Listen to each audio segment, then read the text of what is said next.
नित्यानंद श्री अद्वैत चंद्र गदाधर श्रीवासादि गौर भक्त वृंद वांछा कल्पतरुभ्यश्च कृपा सिन्धुभ्येव च पतितानां पावनेभ्यो वैष्णवेभ्यो नमो नमः। हरे कृष्णा कृष्णा कृष्णा हरे हरे, हरे रामो राम राम हरे हरे। रामानंद राय संवाद पे हम लोग चर्चा कर रहे हैं और जिस रामानंद राय संवाद अभी होना है, अभी तो हम उनके संवाद के माध्यम से रामानंद राय जी के चरित्र से अभी पिछले कुछ हफ्तों से सीखने का प्रयास कर रहे हैं। और ये जो रामानंद राय संवाद होने वाला है, ये इसीलिए बहुत महत्वपूर्ण है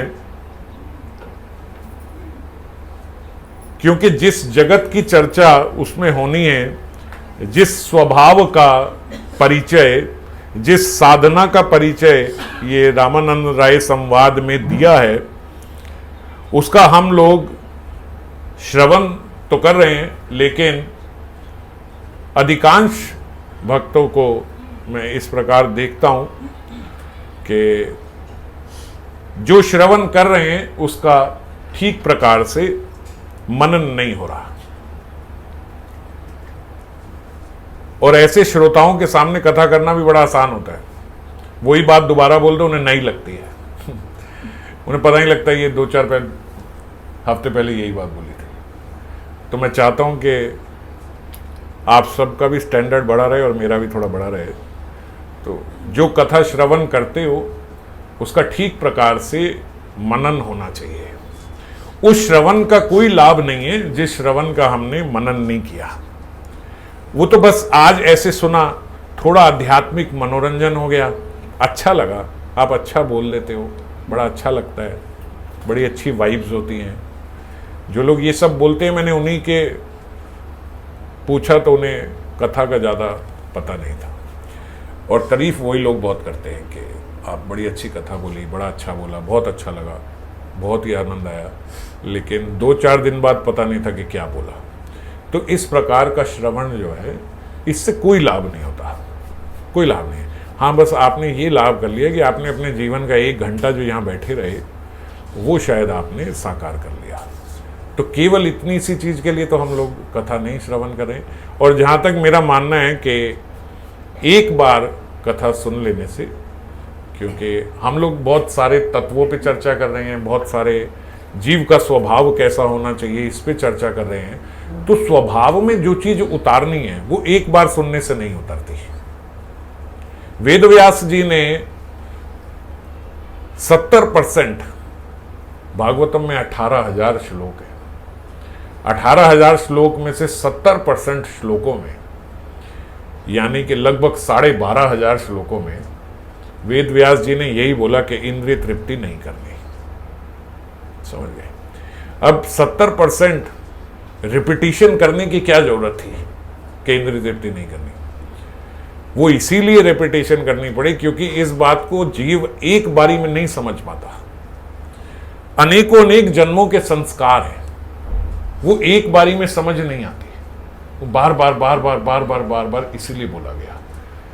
तो इसीलिए जो कथा हम लोग सुनते समझते हैं, जो हमारे स्वभाव में हमें उतारनी है, खास करके अगर हमारे स्वभाव की और चरित्र के शोधन की कोई बात बोली गई है, जैसे मैंने अभी 2-3 बारी अलग अलग ग्रुपों में विनोद बाबा की वो कथा की कटिंग डाल के भेजी और मैंने अपने पास सेव करी हुई है, तो सुबह अलार्म में बजती है।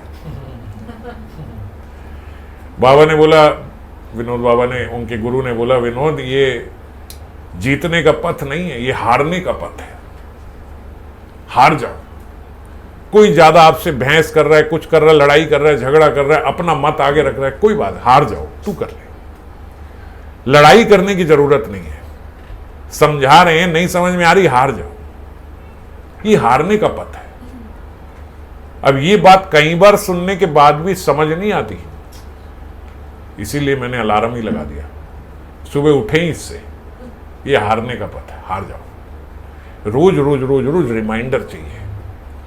और हम लोग सोचते हैं कि जो ये कथा में स्वभाव की बात बताई जा रही है, वो मैंने समझ लिया, मुझे पता लग गया था क्या बोला। हाँ, मैं जिस्ट निकाल लिया था मैंने उसका ना। अगर जिस्ट निकाल के ही सिर्फ कार्य होता तो मैं भी 1 घंटा चर्चा ना करता। मैं आपको केवल जो 1 घंटे में बोलना है उसका जिस्ट तो मुझे भी निकालना आता है।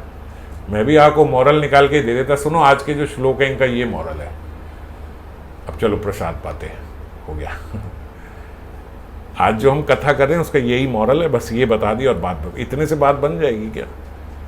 इतने से बात बन जाती तो हमें कभी जिंदगी में किसी की कथा श्रवण सुनने की जरूरत नहीं थी, क्योंकि जो भी संत महात्मा जिससे भी कथा कर रहे हैं, जिस शास्त्र से कर रहे हैं, वो तो शास्त्र उपलब्ध है।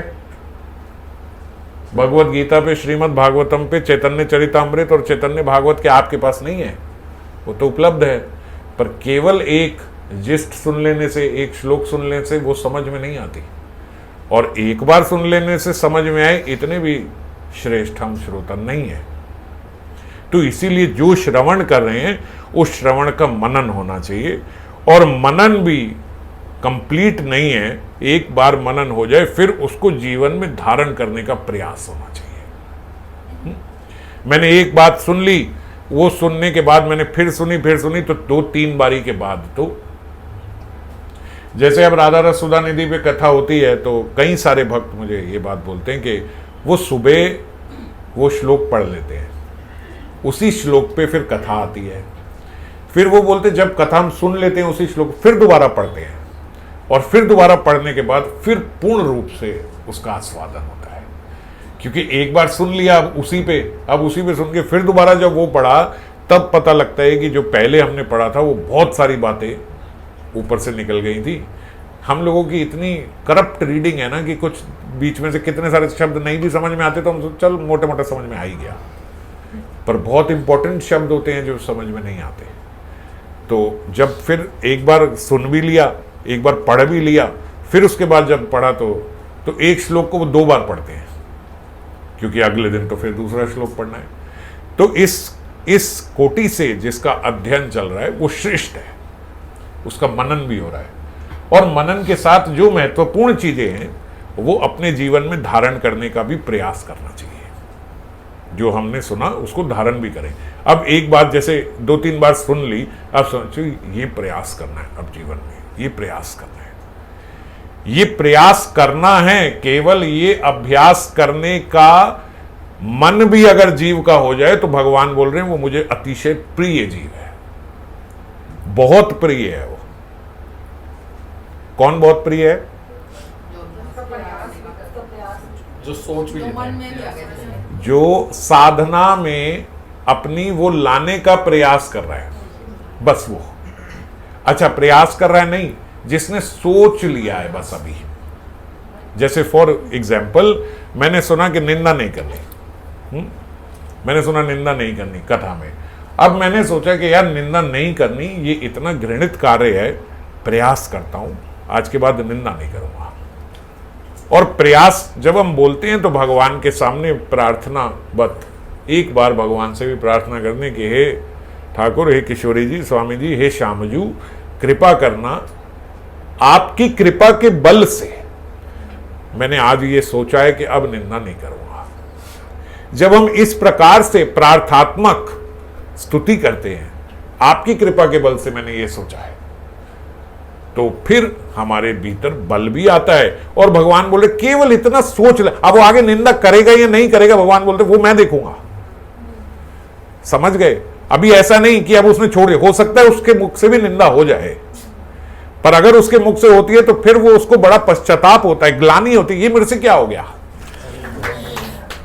ये मैंने क्या कर दिया, ये मुझे नहीं करना था, मैंने प्रार्थना करी थी, ये मैंने निश्चय किया था, ये मुझे नहीं करना, हे भगवान मुझे क्षमा करना, ये मेरे से क्या हो गया, मैं आज के बाद नहीं करूंगा।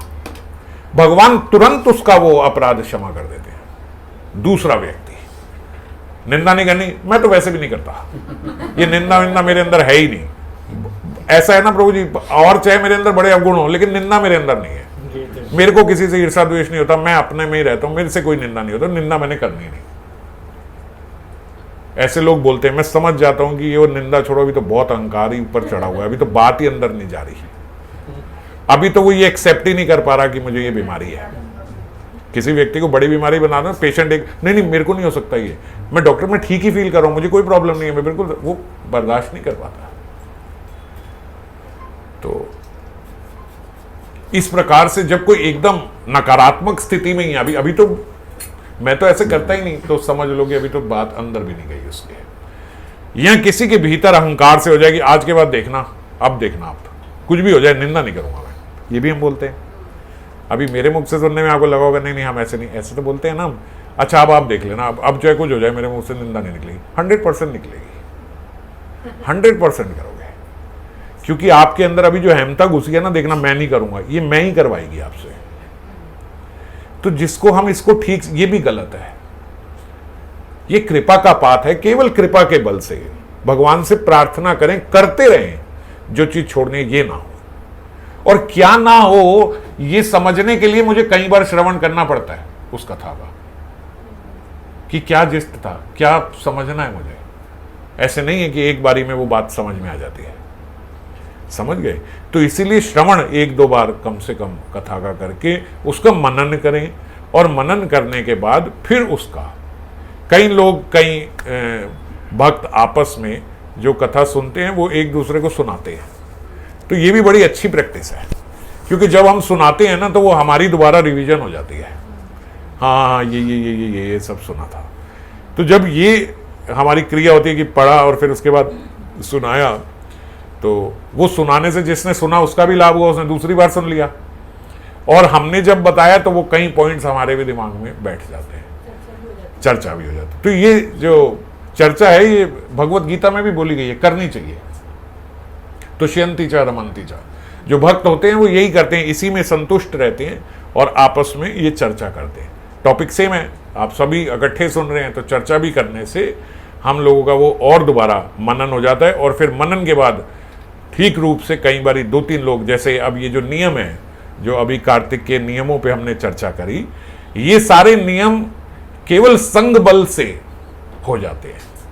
हर बार कार्तिक के बाद हम लोग ये आपस में देखते हैं कि जैसे मेरे को लगभग 18-19 लोग रोज सुबह जय राधे भेजते हैं, तो एक का नहीं आता तो पता लग जाता है आज भैया सूर्योदय से पहले गड़बड़ हो रही है। तो कई बारी मैं भी बेल मार देता हूँ, भाई क्या हो गया, आज नियम टूट जाएगा।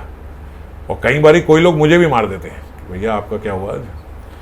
तो इसमें कोई बेइज्जती की बात नहीं है, एक दूसरे की रक्षा करनी है नियम की।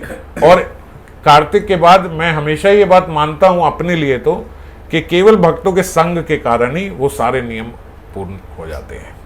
भगवान की तो विशेष कृपा है, भक्तों की भी बड़ी कृपा है कि वो भी उनके संग से, अगर अकेले ही हों तो अकेले व्यक्ति के मन में बड़ी जल्दी माया अटैक कर, छोड़ना सारे तो सो रहे हैं, ये वाला नियम छोड़ देते हैं। सबसे पहले सुबह उठने का नियम आदमी कहता है यार ये छोड़, बाकी सारे ठीक से करूँगा, ये छोड़ दे। फिर जब वो छूटता है तो चलो यार माला जितनी करता था ना उतनी ही कर लेता हूँ। पहले हम लोग भी कुछ साल पहले, मैं अपनी बात बता रहा हूँ, 8-10 साल पहले जब हम भी नियम लेते थे कि भाई माला जो है 32 माला फालतू करेंगे, तो थोड़े दिन बाद नहीं हुई उतनी, तो खाली 25 ही फालतू हुई। तो सोचो चल 25 का तो नियम रखते हैं, अब 25 ज़्यादा करेंगे। थोड़े दिन बाद 16 ही हुई, ज़्यादा एक्स्ट्रा में, तो सोचा अब 16 का तो नियम है ही ना, 16 ज़्यादा रखते हैं, कोई बात नहीं, ज़्यादा ही करने का नियम है ना, 16 का ज़्यादा रखते हैं। अंत तक आते आते भैया 4 रह जाती थी। चलो मैंने कार्तिक में 4 तो ज़्यादा करी है ना, कोई कार्तिक का नियम तो करा है। तो ये, लेकिन ये ठीक बात नहीं है। जो शुरू में नियम लिया है हमने, उसी नियम पे हम लोगों को चलना है, और वो नियम फिर संग से ही चला जाता है। अब कोई बोलने बताने चेक करने वाला भी नहीं है, हमारा मन के अंदर ही है बस। मन बड़ी जल्दी आपको तुष्ट कर देगा, हाँ हाँ चल ठीक है, चार वो नहीं भी चाह, चल यार जितनी करी थी उतनी तो करती रही ना यार, इतना बिजी टाइम था, तुमने अष्टकम भी करे, दीपदान भी करे, ये सब तो एक्स्ट्रा किया, और उसके साथ पूरी उतनी माला भी करी जितनी माला पहले कर रहे थे। तो मन आपको बड़ी जल्दी तसल्ली दे देगा कि हाँ ठीक करें। लेकिन जब हम संग में सुनते हैं कि आज कोई रात को बोले, हालांकि मेरा तो प्रयास ये रहता है कि 8 बजे से पहले रात के सब माला हो ही जाए, मगर कभी रह गई या कुछ हो गया भक्त, तो भक्त कोई आपस में बात करते हो तो अभी तक नहीं हुई माला, अभी तक नहीं होती। तो जब ये सुनते हैं तो ऐसे बड़ी ग्लानि लगती है, हाँ यार मैं सबकी हो जाती है, मेरी ही नहीं हुई अभी तक, समझ गए। या सुबह सुना कि सब तो सुबह कम से कम 64 तो सुबह करके ही अपना, और DT वर्षिप और गायत्री मेरी 64 भी नहीं हो रही सुबह, तो फिर थोड़ा बल मिलता है कि मैं ही अकेला पीछे रह गया हूँ, समझ गए। सब आपके साथ तेजी से भाग रहे हैं और आप पीछे रह गए हो, तो आपके अंदर भी हिम्मत आती है आगे भागने, और आप अकेले ही भाग रहे हो। अगर कोई बात नहीं, 5 मिनट नहीं 10 मिनट में पहुंच जाएंगे, 10 नहीं 15 में पहुंच जाएंगे, कोई बात नहीं, आज का लक्ष्य है पहुंचना है। तो वो धीरे धीरे धीरे होती रहती, गति बहुत धीरे हो जाती है। तो इसीलिए आपस में चर्चा करें और श्रवण को 1-2 बारी तो कम से कम करके उसका मनन करें, और मनन करने के बाद फिर उसको अपने जीवन में धारण करें। ये ठीक प्रोसेस है हमारा। तो यहाँ पे जो रामानंद राय संवाद में पिछली बार हम चर्चा कर रहे थे, सार्वभौम भट्टाचार्य कहिला तुम्हार गुणे, तुम्हार मिलिते कोर मोरे कोरिला यत्ने। सार्वभौम भट्टाचार्य ने, रामानंद राय जी, श्रीमन महाप्रभु बता रहे हैं, हे रामानंद राय, सार्वभौम भट्टाचार्य कोहिला तुम्हार गुणे, उन्होंने आपके बहुत सारे गुण बताए थे। वो बताया था कि आप बड़े अच्छे भक्त हैं, ये सब आपकी बड़ी रुचि है, ये सब। अब ये क्यों हुआ था, पिछली बार हमने चर्चा करी थी। आलिंगन हुआ, सात्विक विकार आए, सब आए, लेकिन उन्होंने विजातियां देखी। जब उन्होंने देखा कि विजातीय ब्राह्मण बहुत सारे यहाँ पे है, तो उन्होंने भार की बात शुरू कर दी। बोला हाँ, वो सार्वभौम भट्टाचार्य ने बताया था कि आप बहुत अच्छे भक्त हैं, तुम्हार मिली थे मोर कोरे लयत ने, आपसे मिलने के लिए काफ़ी मैंने प्रयास भी किया, ये किया, लेकिन बिना प्रयास के ही आप तो यहीं पे मिल गए, बड़ा अच्छा लगा आपसे मिल गए। ये सब फॉर्मल बातें जो हम एक दूसरे से करते हैं फॉर्मेलिटी में, वो सब बातें उन्होंने शुरू कर दी। राय कहे सार्वभौम करे भृत्य ज्ञान, परोक्ष मोर हिते है सावधान। अब ये बड़ी महत्वपूर्ण बात यहां पे रामानंद राय बोल रहे हैं। रामानंद राय कहे सार्वभौम करे भृत्य ज्ञान, सार्वभौम मुझे अपना दास मानते हैं, बड़ी कृपा है। परोक्षेन मोर हित है सावधान, परोक्ष पीछे भी मेरे हित के लिए बड़े सावधान रहते हैं, मतलब बड़े उतारू रहते हैं कि कैसे इसका हित हो जाए। उनका मेरे लिए दास भाव, मतलब मेरा उनके प्रति दास भाव, मुझे अपना दास जानते हैं। ये वो विनम्रता में बोल रहे हैं। वरना सार्वभौम भट्टाचार्य जो हैं वो पहले भक्त नहीं थे, ये हमने पीछे चर्चा करी है। सार्वभौम भट्टाचार्य जो हैं वो वेदांती थे, वो भगवान के साकार रूप को नहीं स्वीकार करते थे, मजाक उड़ाते थे। रामानंद राय उनको समझाते थे तो वो रामानंद राय की बात सुन तो लेते थे, लेकिन उससे एग्री नहीं करते थे कि आप जो बात, और रामानंद राय उन्हें बार बार समझाया करते थे कि भाई भगवान का साकार स्वरूप है, भगवान का बहुत सुंदर स्वरूप है, ये लीलाएं हैं, ये है। मगर सार्वभौम भट्टाचार्य ज्यादा समझते नहीं थे।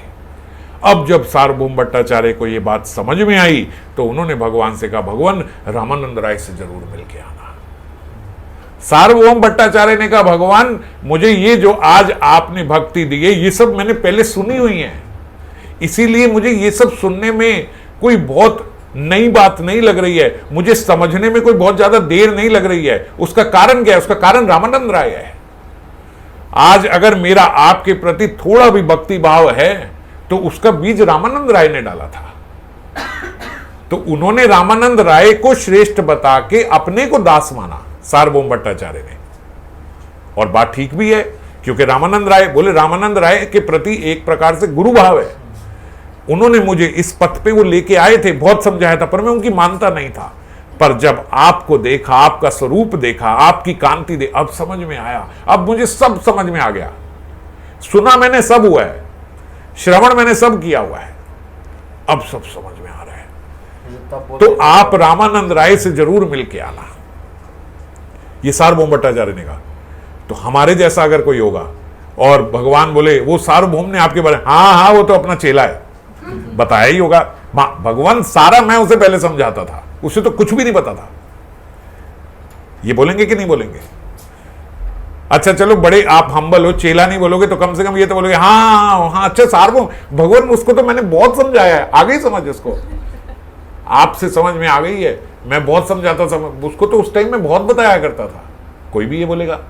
पर रामानंद राय क्या करें, राय कहे सार्वभौम करे भृत ज्ञान, बड़ी कृपा है, वो मुझे अपना दास मानते हैं और परोक्षेन मोरहित है, अपना कितना सावधान है। पीछे से भी देखो, मैं तो नहीं था वहां पे, लेकिन तब भी आपको बोला कि जाके उससे मिल के आना।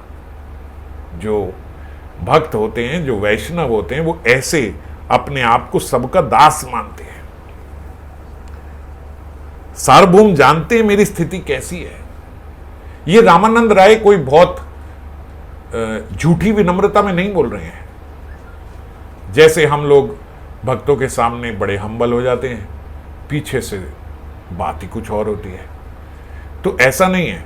हालांकि ऐसा नहीं है कि बहुत कपटता ही कर रहे होते हैं, लेकिन तब भी हमारा एक स्वभाव ही होता है, जब वैष्णव आ गए तो एकदम हाथ जोड़ते ऐसे करते हैं, लेकिन हम उतने विनम्र होते नहीं। गलत नहीं है, जब श्रेष्ठ वैष्णव जन आए तो विनम्रता रखनी चाहिए, पर श्रेष्ठतम बात यह है कि ये विनम्रता सदा रहनी चाहिए, ये श्रेष्ठतम। ऐसा नहीं है कि हम वैष्णव कपटता में ये सब करते हैं, आउट ऑफ रिस्पेक्ट करते हैं, वहां हो जाते हैं, पर कम से कम ऐसी विनम्रता कुछ तो हमारे अंदर पीछे से भी रहे। जब हम बिल्कुल अलग हो जाते हैं कि पहचान में ही नहीं आता तो कि ये वही भक्त है जो वहां ऐसे हाथ जोड़ रहा था और अभी यहाँ गाली गलौज कर रहा है, ऐसे हो जाते हैं तो बड़ा बुरा लगता है। फिर वो कपटता मानी जाती है कि आप क्या दिखा रहे थे, आप क्या थे और आप क्या हो। तो इसीलिए हमेशा ऐसी विनम्रता की स्थिति रहे। तो रामानंद राय की हमेशा की ऐसी विनम्रता की स्थिति है। ऐसे ही थोड़ी महाप्रभु ने उन्हें सेलेक्ट किया है इस संवाद के लिए, तो वो उस विनम्रता में बोल रहे हैं कि वो मेरे को अपना दास जानते हैं, मेरा हित जानते हैं, वो जानते हैं कि मैं कितना बीमार हूं, इसीलिए चिकित्सक को ही मेरे पास भेज दिया। देखो, रोगी जाता है चिकित्सक के पास, ये एक नॉर्मल स्थिति है। एक पेशेंट डॉक्टर के पास जाता है, पर जब पेशेंट बहुत बीमार हो जाए, स्थिति बहुत खराब हो जाए, तो डॉक्टर को घर बुलाया जाता है। तो रामानंद राय बोल रहे मेरी स्थिति ऐसी ही है, इसीलिए चिकित्सक मेरे पास आ गए। मैं ऐसा रोगी हूं कि मैं ना आता, मेरा रोग इतना बड़ा है, मेरा अहंकार इतना बड़ा है इस औहदे का, मैं ना आता, आप आ गए, आपने बड़ी कृपा करी मेरे पे। और यही वैष्णवता की एक और बात पता लगती है कि एक दूसरे की परिस्थिति को देख लेते हैं, एक दूसरे की, और यही सच्चा प्रेम है। हम तो हवा में उड़ रहे हैं, किसी बेचारे की कोई परेशानी, अरे छोड़ना यार जो भी हो रहा है कोई बात नहीं, इधर आ, अभी ये देख मैंने नई गाड़ी ली है, तू इधर आ इधर आ। अरे वो बोल रहे हैं मेरा बच्चा बहुत बीमार है, अरे छोड़ना अभी ठीक हो जाएगा, आजकल चल ही रहा है वायरल, और ले गए। ये प्रेम नहीं है, ये स्वार्थ है। और अधिकांश हम लोग ऐसे स्वार्थी हो जाते हैं, और जब हम दुखी हैं, मान लीजिए हम दुखी हैं, तो सामने वाला कुछ भी कहे, वो हम उसको भी दुखी करके ही आएंगे। और हमारा दुख क्या है, वो कल ना मेरे बॉस ने मेरे को ऐसे बोल दिया, ये कर दिया, वो कर दिया, ये कर दिया, वो बोल रहा अरे कोई बात नहीं, आज एकादशी है, चलो कीर्तन, छोड़ना यार ये सब कीर्तन, मेरा मन नहीं लग रहा, इसने कहा, अरे इतना विषाद मारा, इतना विषाद करा, वो बेचारे को भी विषाद लग गया। वो उसको लगा पता नहीं मेरी नौकरी तो नहीं जा रही, इतना डाल दिया हमने। पागल है तू, ये सब कर रहा है, ये सब कर रहा है। वो कह रहा है यार ये सब नहीं, हम अपना दुख इतना उड़ेल देते हैं। तो ये भी स्वार्थ है। एक दूसरे की परिस्थिति को समझना प्रेम है। अभी हम उस दिन यही चर्चा कर रहे थे राधा कुंड में, जो वासुदेव जब उनसे मिले नंद बाबा से, नंद बाबा यहाँ उत्सव बना रहे हैं, नंद उत्सव हो रहा है। नंद उत्सव की ग्रैंडनेस जन्माष्टमी में हमने चर्चा करी थी, किस कोटि का उत्सव हो रहा है नंद बाबा के यहाँ पे। लाला हुआ है इतने समय के बाद, क्या उत्सव चल रहा है, क्या उत्सव है। और उस उत्सव के तुरंत बाद, उस उत्सव में ही समझ लो तो 3-4 दिन के बाद नंद बाबा के मन में आई कि कहीं कंस जो है वो कर ना जाने के पीछे कोई यहाँ पे झगड़ा ना कर दे। भाई हम लोग, ऐसा होता है ना, जब एक बड़ा उत्सव और बड़ी खुशी आ रही होती है तो मन थोड़ा ऐसे ही घबराता है, कहीं ये ना हो जाए, कहीं ये ना हो जाए, थोड़ा ऐसे मन में आ जाता है। तो हम सब तरफ से थोड़ा अपने आप को सिक्योर करके चलते हैं। ऐसा ना हो बाई चांस घर में बड़े कैश की जरूरत पड़ जाए तो बैंक से पहले ही निकाल के रख दिया। ऐसा ना हो कि कुछ ये हो जाए तो ये पहले ही थोड़ी सावधानी हमने कर दी। तो थोड़ा व्यक्ति ज़्यादा सावधान हो जाता है कि भाई इतना बड़ा उत्सव महोत्सव है, कुछ ज़्यादा सावधानी लेके रखता है। तो कंस के मन में ऐसा ना आ जाए कि भैया इनसे कर लेना है और ये यहाँ पे कुछ हमारा उत्सव ना खराब कर दे।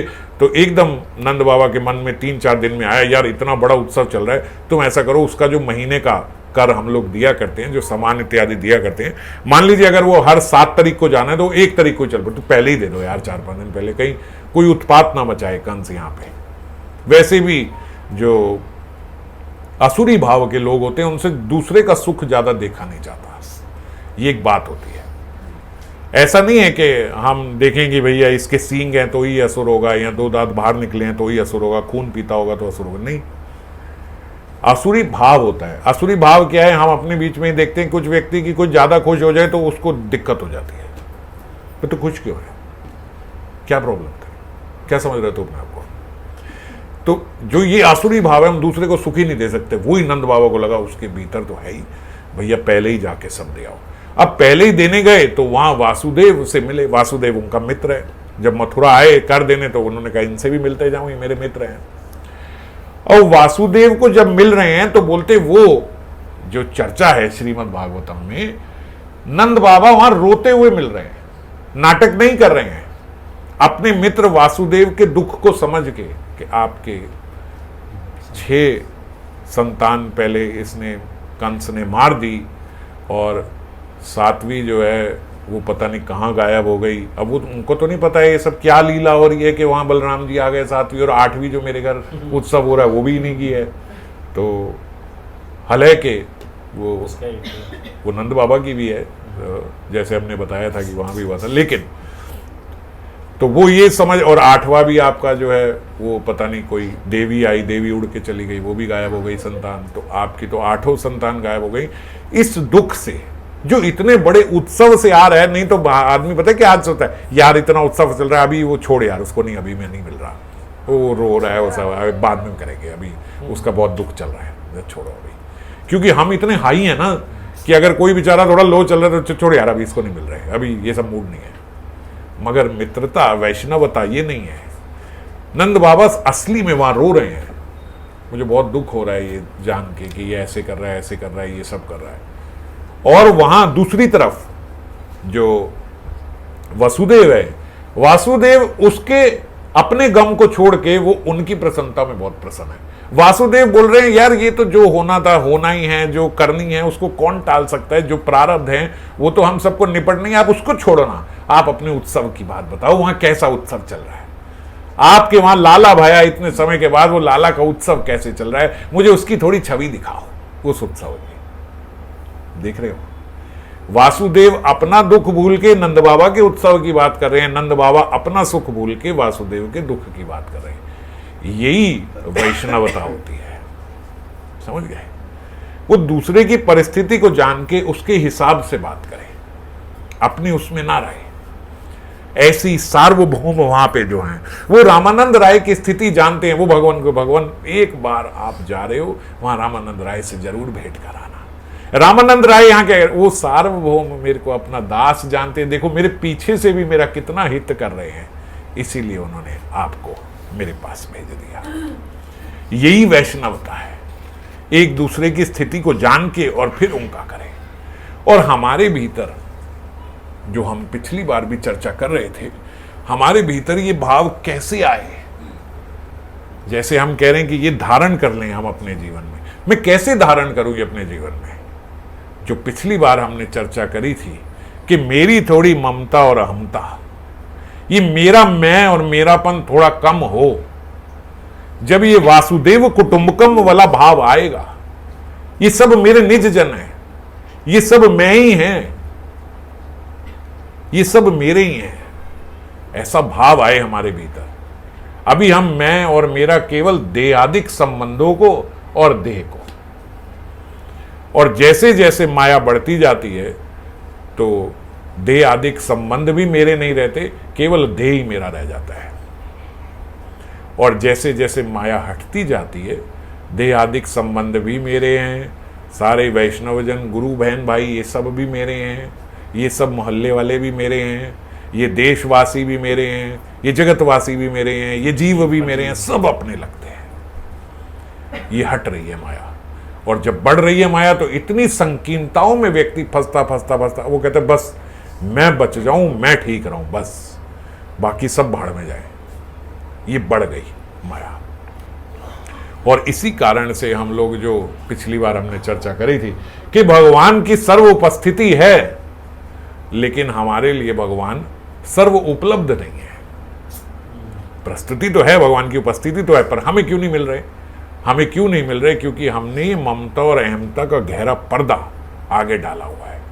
सार्वभौम को वो कैसे मेरा जान रहे हैं। रामानंद राय सार्वभौम को मेरा, और सार्वभौम रामानंद राय को मेरा, और यहां मेरे का कैसे लाभ दे रहे हैं, समझ गए? तो ये क्योंकि माया का पर्दा हट रहा है। हम जैसा कोई जीव होगा तो सार्वभौम जैसे वहां पे उनसे मिले, और अब आने दो रामानंद राय को, वो जो समझाता था ना, अब मैं भी बिल्कुल वैसा ही, अब उनसे ज्यादा। या फिर हमारे भीतर देखो, इतना रामानंद राय बोलता था और आज देखो भगवान मेरे पास ही आए ना। महाप्रभु ने अंत में आके मुझे ही दर्शन दिए ना। वो इतना बोलता रहता, आपको समझ नहीं आती, आपको समझ नहीं आती, बहस करता था, लड़ाई झगड़ा करता था। अब देखो किसके पास आए? मेरे पास ही आए ना। अब आने दो रामानंद राय को, चाहे हमारी प्रीति भी हो, लेकिन तब भी ऐसे अब दिखाऊंगा, देख। मैं तो कहता था ना, बेटा रास्ता वही है, वहीं से आता है, जहां से मैं आया हूं ना, वहीं से घूम के ऐसे ये सीधा भगवान। हम लोग ऐसा सोच लेंगे, जबकि ये बात संतों ने, महात्माओं ने बताई। ध्यान रखना, स्वरूप ये जो सार्वभौम भट्टाचार्य हैं, इनको बोलते श्रीमन महाप्रभु पहले क्यों मिले? क्योंकि दास दासानुदास को पहले दर्शन होते हैं। इसीलिए रामानंद राय से पहले सार्वभौम भट्टाचार्य को दर्शन हुए। ग्रास ने हाथी का पकड़ लिया पैर, स्तुति करी गजेंद्र ने, हाथी ने, लेकिन सबसे पहले उद्धार किया ग्रास का। गजेंद्र ने कहा भगवान ये बढ़िया, मेरी स्तुति पे आए, और पहले उसका उद्धार कर दिया। भगवान बोले वो तेरे चरणों में था। दासानुदास का, दास का पहले उद्धार होगा। और जी वो हर बात में बोलते भी थे तो मां संबंधी। हाँ, उन्होंने हर बात में यही बोला तो मां संबंधी। दास दासानुदास, दास दास का भी दास। तो ये भाव जो हमारा आता है कि मैं आपका दास हूं, तो दास को पहले दर्शन होते हैं। इसीलिए बाबा ने बोला ये हारने का पथ है। हार जाओ, हारने वाले को पहले मिलेंगे, हारने वाले पे गुरु कृपा पहले होगी। समझ गए? हम दास हैं, हम नीचे हैं, नीचे वाले को पहले मिलेंगे।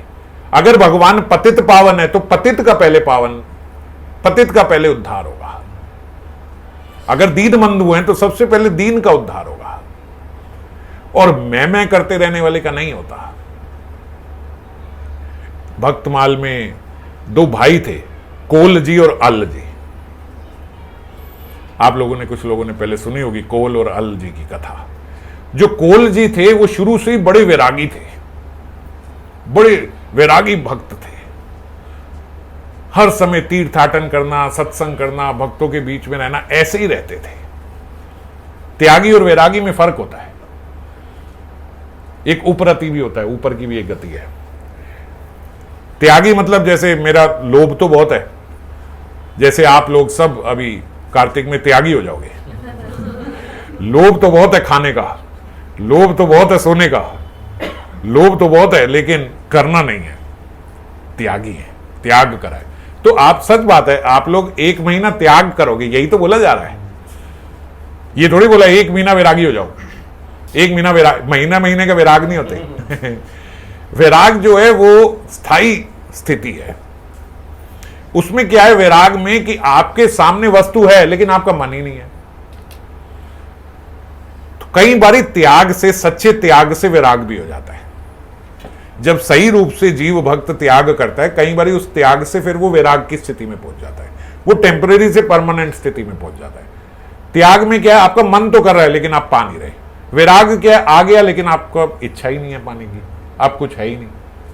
और उपरति क्या है, उपरति क्या है कि आपके सामने आपको पता ही नहीं है कि ये भोग की वस्तु है। इतनी स्थिति हो गई। जैसे वो उनकी थी ना, वो जब जा रहे थे राका बाका की, उसने देखा सोना पड़ा है, उसने कहा सोना पड़ा है। राका ने, पत्नी थी बाका, उसने कहा बेटा है तो स्त्री, सोना देख के कहीं डगमगा ना जाए। वो सोने के ऊपर मिट्टी डाल रहे। बाका ने देखा, बाका ने कहा क्या कर रहे हो, सुबह सुबह पगला गए हो क्या, ये क्या कर रहे हो? कह रहे क्या कर रहा हूं, कह मिट्टी पे मिट्टी डाल रहे हो। अब बाका को लगा क्या मिट्टी तो मिट्टी पे मिट्टी डाल रहे हो, तो ये उपरति है। राका विराग की स्थिति में, बाका उपरति की स्थिति में। उनको पता ही नहीं है कि ये भोग है, ये क्या है, ये क्या करे फिर इससे, है ना। वो अभी हमें त्यागी को समझ में नहीं आती उपरति की स्थिति क्या होती है। ऐसे कैसे होता है यार, उसको यही नहीं पता कि सोना मिट्टी होता है, सोना अलग होता है, वैल्यू नहीं है। मतलब ऐसे है ना कि जैसे नीचे गिरी हुई है, अब मुझे पता है ये किसी की है, मेरी तो नहीं है ना। जब पूर्ण रूप से मान लिया मेरी नहीं है तो ये उपरति है, उसको पता है ये मेरी है ही नहीं ना, तो विराग से भी ऊपर की स्थिति। तो खैर, तो कोल जी जो थे, ये कोल ये वैरागी थे बहुत बड़े, मतलब इनका कोई दीन दुनिया से ज्यादा लगाव नहीं, कुछ नहीं, मैं मेरा कुछ नहीं, बस केवल सत्संग करते, तीर्थाटन करते, भगवान की स्तुति करते।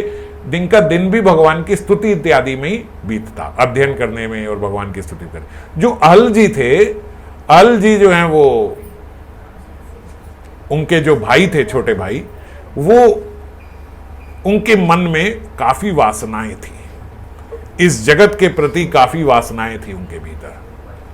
तो अल जी जो हैं वो एक राजकुमार के मित्र थे और राजकुमार के साथ ही रहते, और राजकुमार भी उन्हें बहुत प्यार करता।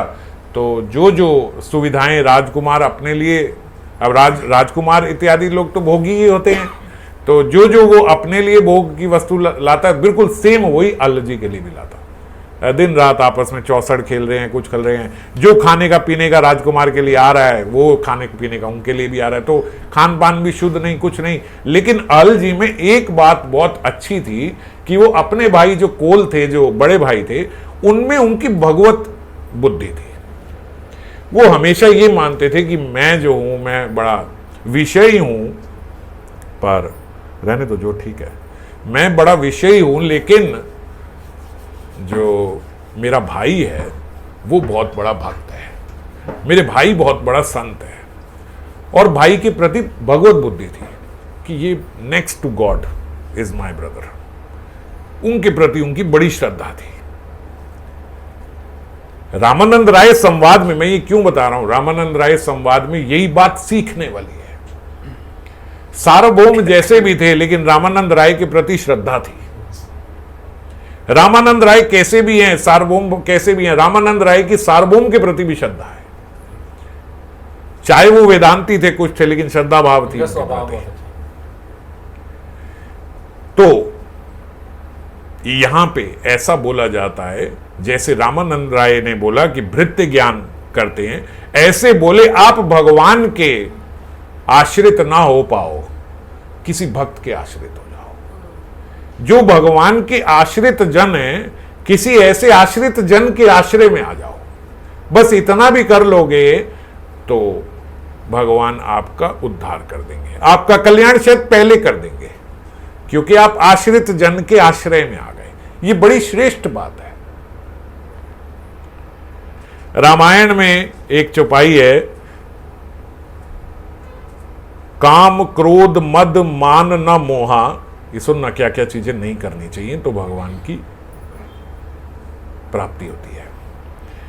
काम को मद मान न मोहा, लोभ न क्षोभ न राग न द्रोहा, जिनके कपट दंभ नहीं माया। क्या क्या चीजें नहीं करनी है? काम क्रोध मद मान न मोहा, लोभ न क्षोभ, क्षोभ मतलब कोई दुखी भी नहीं होना किसी भी बात के लिए, कोई किसी बात का शोक भी ना हो। लोभ न क्षोभ न राग न द्रोहा, न किसी से राग न किसी से द्वेष, जिनके कपट दंभ नहीं माया, जिनके अंदर कोई दंभ भी नहीं है, कोई कपट भी नहीं है और माया भी नहीं है। माया से भी जो अतीत है, तिनके हृदय बसौ रघुराया। आधे लोगों ने भैया रामायण बंद कर दिया, हमारे हृदय में तो नहीं आ सकते भैया, हम तो हार मान लिए। किनके हृदय बसौ रघुराया, काम क्रोध मद मान न मोहा, लोभ न क्षोभ न राग न द्रोहा, जिनके कपट दंभ नहीं माया, तिनके हृदय बसौ रघुराया। भैया हमारा कुछ नहीं हो सकता। एक तरीके से होता है, हार जाने का पता है हमारे। यही पथ है। हम एक पल में सुन के ऐसे हो जाते हैं कि भैया ये तो नहीं हो सकता। इसीलिए आश्रित जन का आश्रय की आवश्यकता पड़ती है। रामायण पढ़ के तो खत्म हो गई कहानी। हो सकता है ये तो नहीं हो सकता भैया, हमारे अंदर नहीं हो सकता। और ये स्थिति आनी भी बहुत मुश्किल लगती है। ऐसे भी नहीं है कि चल रहा हूं इस पथ पे, थोड़ा टाइम रुको, थोड़े टाइम में मेरी ये स्थिति आ जाएगी ना। ये स्थिति अभी तो माया भी आ गई बीच में। अगर आप सब कुछ उठा लो, माया भी नहीं होनी चाहिए आपके भीतर। तो वो बोले ये तो नहीं आ सकती, मेरे जैसे संसारिक जीव के लिए क्या विकल्प है? तो कहते आप इस बात को आज दृढ़ निश्चय कर लो कि मैं ऐसा बनना चाहता हूं कि जो जो इसमें बातें लिखी हैं मैं इसके लिए प्रयासरत हो जाऊं। आप हो नहीं, आप हो सकते नहीं, मैंने ये भी मान लिया निराशा में। आप केवल इतना समझो इनके हृदय में रघुनाथ बसते हैं, कोई बात नहीं, मैं कोशिश करता हूं कि मैं ऐसा बनूं, मैं प्रयास करता हूं कि मैं ऐसा बनूं। और जो मैंने पहले बात करी थी कि भगवान से, किशोरी जी से, गुरुदेव से प्रार्थना करें, गुरुदेव आप कृपा करना कि मैं ऐसा बन पाऊं, मैं ऐसा हो जाऊं, मैं आपका हूं, मैं पूर्ण रूप से आपकी सेवा में आना चाहता हूं, इसी जन्म में आना चाहता हूं। पर ये सब मेरे से हो पाए, ये मेरे से तो नहीं हो पाएगा। आप कर दो तो आप कुछ भी कर दो, भगवान चाहे तो कुछ भी कर दें, गुरु चाहे तो कुछ भी कर दें, आपकी कृपा चाहे तो कुछ भी कर दे। तो बस एक वही आसरा है, द ओनली ऑप्शन लेफ्ट, आपकी कृपा। आप चाहो कर दो, मेरे से तो नहीं हो पाएगा ये, मैं तो मतलब इम्पॉसिबल है मैं अपने आप से ये बन जाऊं। अब जीव चाहे विषयी है, जब वो ये प्रार्थना कर रहा है तो वो विषयी है, पर जो वो बोल रहा है वो सच में ऐसा मान रहा है। आप कृपा कर दो तो मैं सच में, मैं भी बनना, मैं भी चाहता हूं। अच्छा आप क्या बनना नहीं चाहता? कोई ऐसा है जो कह नहीं मैं तो बनना भी नहीं चाहता? बनना तो हम सारे चाहते हैं, पर हृदय में पूर्ण रूप से पता है कि मैं ऐसा, मैं बन जाऊं, ऐसा नहीं हो सकता। पर आप कृपा कर दो तो क्या नहीं हो सकता? तो क्या नहीं हो सकता? आप कृपा कर दो तो कुछ भी हो सकता है। और नहीं हो पाए तो बोलते जो अनुराग जीव, जो अनुराग भक्त रखते हैं, जो संत ऐसा अनुराग रखते हैं, ऐसे संत महात्मा के भीतर ऐसा भाव रख लें जैसे गुरु के प्रति हमने भाव रखा। आप कृपा कर दो, मैं आपके आश्रय में हूं, आप जैसा कहोगे वैसा करूंगा, जो जो आपने बोला मैं वैसा करूंगा। आप चाहो तो बना दो मेरे को ऐसा। इतना बोलना बहुत बड़ी बात हो गई, ये मत समझना ये छोटी सी बात है, ये बहुत बड़ी बात हो गई। ये मैं नहीं बोल रहा हूं, ये शास्त्र बोल रहे हैं। ये बोलते इतनी बड़ी बात हो गई कि जो द्वंद्व हैं, जो जैसे सुख दुख, हानि लाभ, अमीरी गरीबी, सर्दी गर्मी, ये सब जो हैं, ये सब बोलते ये सब सहना कठिन है। समभाव से हम ये सारे द्वंद्व सह जाएं, ये कठिन है। पर किसी का होना तो आसान है, सह नहीं सकते, हो तो सकते हो, चाहे हम विषयी क्यों ना हो। पर अगर कोई हृदय से ये बात मान ले, आप कृपा करो मैं होना चाहता हूं, जैसे एक नौकर आ जाए, मैं आपकी सेवा करना चाहता हूं, करूंगा दिल लगा के, चाहे मुझे अभी काम नहीं आता, मैं नया आया हूं गांव से, मुझे नहीं पता क्या करना है क्या नहीं करना, पर सीखने की पूरी लालसा है। आप जो बोलोगे, जैसा बोलो, आपकी फैक्ट्री में कोई ऐसा आ जाए, आप अप्रिशिएट करोगे कि यार ऐसे ही चाहिए। एक आदमी आया, मेरे को सब पता है बाबूजी, आप चिंता ना करो, देखो मैं देख लूंगा, वो गड़बड़ी करेगा। उसको थोड़े दिन बाद हमें समझाओ, सुन अपना दिमाग अपने पास, जो हम बोलते उतना ही कर, ज्यादा करने की जरूरत नहीं है। ऐसा होता है ना, जो अपना ज्यादा दिमाग लगा जाए वो खराब कर जाता है। तो ऐसे बन जाए, छोटे बन जाए, हमें जैसे अभी बात हुई, दास बन जाओ बस। मैं नहीं कर सकता हूं, मगर जो आप बोलोगे वो करूंगा, वो पक्का है। आप जैसा कहोगे मैं वैसा करने को तैयार हूं। ऐसे व्यक्ति जो होते हैं उनका पर्सनल सुख दुख नहीं रहता। ऐसी अवस्था उनकी हो जाती है कि जैसे भगवत गीता में ये आता है, यम ही न व्यथायन्ति एते पुरुषम पुरुषर्षभा समा सुख दुख धीरम स अमृत तत्व कल्पते। ये भगवत गीता का श्लोक दूसरे अध्याय के 15वें श्लोक है। अभी शुरू हुई है भगवत गीता, शुरू करी है। शुरू में क्या बोल रहे हैं? यम ही न व्यथायन्ति एते पुरुषम पुरुषर्षभा समा सुख दुख धीरम।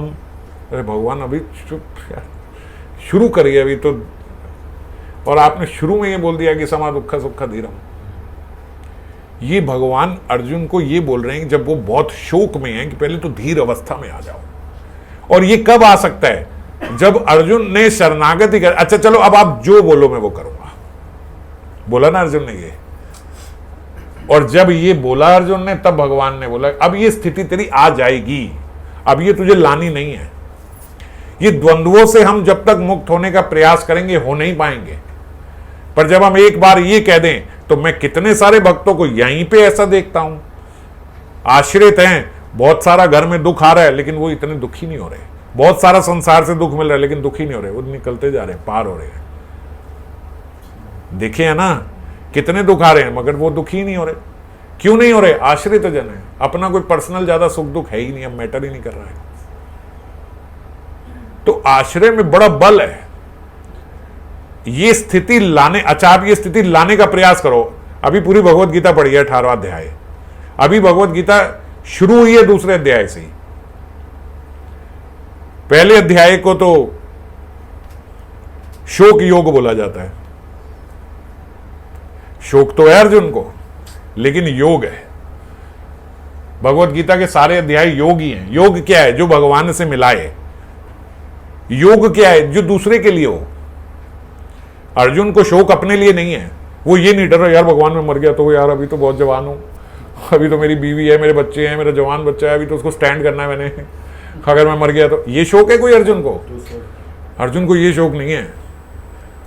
अर्जुन को ये शौक है कि मेरे सामने मेरे पितामह खड़े हैं, मेरे गुरुजन खड़े हैं, मैं मार दूं मर जाएंगे, मैं क्या करूं, मैं इनको मारना नहीं चाहता हूं, ये इतने श्रेष्ठ जन मेरे सामने खड़े हैं, मैं कैसे लड़ूं इनसे। डर क्यों लग रहा है? क्योंकि अब मेरे से लड़ाई करेंगे तो हो सकता है। उनके लिए शौक है और अहंकार नहीं है, इसलिए ऐसी वाणी नहीं है जैसे अभी मैं बोल रहा हूं कि भगवान ये देख लेना मन मुड़ जाएंगे, ऐसे नहीं। मेरे हाथ लग गए अर्जुन को असल में शौक यही है कि मेरे ये सारे मर जाएंगे। वो बोल रहे हैं जब ये सारे मर जाएंगे तो मैं राज्य किस पे करूंगा, किसके लिए करूंगा, मेरे सारे प्रियजन तो मर जाएंगे। तो क्योंकि शोक जेन्युइन है इसलिए इस प्रकार से बोला जा रहा है। नहीं तो आदमी बोलेगा भगवान ने बस इनको जाके समझाओ, भाई इनको भगवत गीता समझाओ, मेरे सामने ना है, मर जाएंगे। ये जीव अहंकार में बोलता है, पर अर्जुन के भीतर अहंकार नहीं है, इसलिए उसका शोक भी योग है, क्योंकि अपने लिए नहीं है। भोगी जीव क्या होता है? वो सब कुछ अपने लिए चाहता है। योगी क्या है? वो सब भगवान को अर्पण कर देता है। और एक नई कैटेगरी आई, रोगी भी आई है। तो भोग सब अपने लिए और योग दूसरे की। वो भोग, वो कामी व्यक्ति जो अपने लिए चाहता है वो भगवान से दूर हो जाता है, और वही जब वो सब भगवान को अर्पण कर देता है, जब वो आश्रय ले लेता है, आश्रित हो जाता है, वो योग बन जाता है। अर्जुन के भीतर भी शोक है, संसारिक जीव के भीतर भी शोक होता है। संसारिक जीव का शोक भोग है, अर्जुन का शोक योग है। इसलिए पहले अध्याय को शोक योग भी बोलते थे। तो अभी तो भगवान ने भगवत गीता बोलनी शुरू करी, उसी में बोल दिया कि सम सुख दुख धीरम समृत तत्वकल्प। एक्चुअली क्या है, वो ये समझा रहे हैं अर्जुन तुम अब आश्रित हो गए ना, अब कोई बात नहीं, अब देखना सब सुख दुख में तुम धीर हो जाओगे। और ऐसे भक्त को क्या मिलता है? स अमृत तत्व कल्पते, उसके भीतर से अमृत निकलता है, उसके हृदय में अमृत आ जाता है, उसकी वाणी से अमृत निकलता है, उसके मुख से अमृत झरता है। अब वो अमृत हो गया, स अमृत तत्व कल्पते। अब आपके हृदय में वो अमृतानंद आएगा, वो ऐसा सुख प्राप्त होगा जिसका कभी अंत नहीं होगा।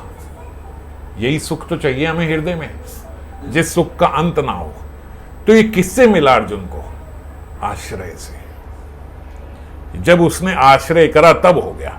तो बात कुल अल जी की चल रही थी। तो अल जी जो हैं वो कुल जी के आश्रित थे, चाहे उनके भीतर बहुत वासनाएं थी। अच्छा, वो अल जी जो हैं वो भी पूर्व जन्म में बहुत बड़े संत थे, इससे पहले वाले जन्म में। तो एक बार वो अपनी कुटिया में बैठे थे, तो उन्होंने देखा कि एक राजकुमार आया। तो राजकुमार को उन्होंने देखा कि इतने वैभव के साथ आया और सारी उसकी जो वासनाएं हैं वो सब पूर्ति हो रही हैं, सारी कामनाएं पूर्ति हो रही हैं, सब साधन उसके साथ हैं, सारे रूप से खाने को, पीने को, बात करने को, ये वो सब उसके पास है। तो अल जी के मन में आया कि यार हम संत लोग इतनी तपस्या करते हैं, सब करते हैं, हमें ये सब प्राप्त नहीं होता। ये देखो एक विषयी है और कितना आनंद मना रहा है, सब कुछ इसके पास है, मतलब इसको भी क्या, जैसे भक्त लोग सोचते हैं यार संसारिक जीव को भी क्या दुख है। समझना, कार्तिक में बड़ा जल्दी ये सब दिखता है कि यार ये लेट उठ रहा है, इसको क्या हो रहा है यार, मैं इतनी सुबह से बैठ रहा हूँ। तो हालांकि जो संग बल में रहते हैं उनको ये सब नहीं सताती बातें, लेकिन तो हम कई बार संसारिक जीव को देखते हैं यार, देखना इसके जीवन में भी कौन सा दुख है, ये भी तो सब इंजॉय कर रहा है सब कुछ। अल जी के मन में यही आ गया, क्या प्रॉब्लम रहती है आप लोगों को, तो कुछ नहीं, तो स्वाभाविक नहीं है ना ये सब जो कर रहे हो। तो अल जी के भीतर भी उनके प्रति उस अपने पूर्व जन्म में ऐसा आ गया कि यार ये तो सब कुछ कर रहे हैं और वो नहीं। खैर राजकुमार चला गया, वो बात चली गई। अब वो बात उनके भीतर जो रह गई कि संसारिक जीव ये देखना ये सब एंजॉय कर रहा है, उसके कारण उसको अगले जन्म में वो राजकुमार उसका मित्र बन गए। कोई और राजकुमार, वही वाले नहीं, वो राजकुमार के मित्र बन गए और राजकुमार सा वैभव उनको मिलने लगा। सब कुछ, एक राजकुमार से इतनी दोस्ती हो गई, इतनी फ्रेंडशिप हो गई कि जो वो ऐश्वर्य भोग वो कर रहा है वो भोग अपने दोस्त को भी करा रहा है। और अल जी दिन रात उसके साथ। अब राजकुमार लोग कहाँ कोई शास्त्र पढ़ रहे हैं, अध्ययन कर रहे हैं, कुछ कर रहे हैं, ये सब कर रहे हैं, वो अपना आराम से खेल कूल रहे हैं, चौसर खेल रहे हैं, पान कर रहे हैं, खान पीन का भी कोई अशुद्धि होती है, सब उस प्रकार का सब साधन चल रहे हैं, सारी वासनाएं। अल जी के लिए लिखा एक जगह आशिक मिजाज के बन गए वहां उनके साथ रह के। तो एक बार बोलते कोल जी जो हैं वो द्वारका जा रहे थे, तो कोल जी ने अल को बोला अपने भाई को, तू क्या हर समय ये सब इसमें वासनाओं में लिप्त रहता है, ये रहता है, तो चल मेरे साथ, मैं द्वारका जा रहा हूं। हालांकि वो तो तीर्थाटन करते रहते थे, उन्होंने कहा मैं द्वारका जा रहा हूं, चल द्वारकापुरी जरा मेरे साथ चल। अब अल जी का क्योंकि कोल जी के प्रति बड़ा भगवत भाव था, भैया जो बोले वो मानते थे कि ये तो बहुत, चलो ठीक है भैया आप बोल रहे हो तो चलता हूं। हालांकि मेरी ऐसी कोई स्थिति नहीं है, मेरी ऐसी वो नहीं है कि मैं धाम जा सकूं, लेकिन आप अगर बोल रहे हो तो जरूर चलूंगा आपके साथ। ठीक है, चल दिए। अब वहां जब द्वारका गए तो द्वारका में बोलते द्वारकाधीश के सामने आके खड़े हुए, तो कोल जी ने बड़ी सुंदर स्तुति करी द्वारकाधीश की, बड़े बड़ी जगह के पद गायन करे, ये करे वो करे, बड़ी सुंदर स्तुति करी। और जब उन्होंने स्तुति करी तो छोटा भाई अल था, अल को भी बोला चल तू भी थोड़ी स्तुति कर।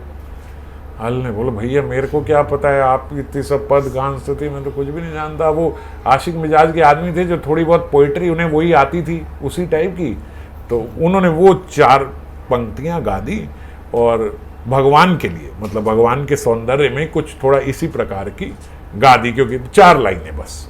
कोल जी ने तो बड़े बड़े पद गाए थे, अल जी ने वो 4 पद गाए, वहां से आवाज आई द्वारकाधीश वाह वाह वाह। सबको लगा भगवान को वाह वाह बोलने में थोड़ी देरी हो गई होगी, बोला तो कोल के लिए ही होगा, मगर अब 4 लाइनें अल के बाद आ गई, पर वाह वाह तो उसी के लिए बोली हो गई। बीच में किसी और का मैसेज आ गया, पुजारी, हाँ ऐसे एकदम होता है ना, कई बार हम भी व्हाट्सएप पे भेज रहे हैं, बीच में 4 मैसेज और आ जाते हैं। तो हाँ, एक ने दर्शन डाले, हमने कहा बहुत सुंदर थे, इतने में 3 के और आ गए तो उन्होंने कहा सबको लगा देरी हो गई वाह वाह करने में। वही ठाकुर जी भी सोच रहे होंगे इतनी, जब तक निकलता 4 लाइनें उसने बीच में डाल दी अपनी। तो अल जी छुप के कोल जी के पीछे चले गए। मजाक उड़ेगा भैया अगर कोई कहीं कह दे कि इसके लिए हुई है, चल बेटा 4 और सुना दे, तो मेरे को तो यही 4 आती थी। द्वारकाधीश ने पुजारी जी को बुलाया और पुजारी जी के कान में बोला, वो जो वैरागी खड़े हैं ना, जो अभी आज आए हैं, उन वैरागी के पीछे जो खड़ा है, ये मेरी माला जाके इसको पहना दो। पुजारी जी भी बड़े तृप्त संतुष्ट हो गए कि भाई मेरे को ऐसे द्वारकाधीश जी की आवाज सुनाई दे रही है, मुझे आदेश दे रहे हैं। बड़े गर्व के साथ द्वारकाधीश की माला लाए, अल जी और कोल के पीछे हो गए। उन्हें बोला आप ये क्या कर रहे हो, माला इनको पहनाओ भाई, ये मेरे भाई हैं, बहुत बड़े वैरागी हैं, तपस्वी हैं और बचपन से ब्रह्मचारी, इन्होंने मेरे भीतर तो हजारों करोड़ों वासनाएं, आपको गलती लग रही है, मेरे को नहीं, इनको बोला। बोले नहीं आपके लिए, बोले नहीं नहीं नहीं नहीं, भैया के लिए बोला होगा, मुझे नहीं, आप इनको ये माला पहनाओ। पुजारी जी ने बोला 1 मिनट रुको, भगवान ने मेरे को बोला है वो जो आए हैं, वो जो तपस्वी विरागी खड़े हैं, उनके पीछे जो खड़े हैं उनके लिए हटो और उनको अल जी को माला पहना दी।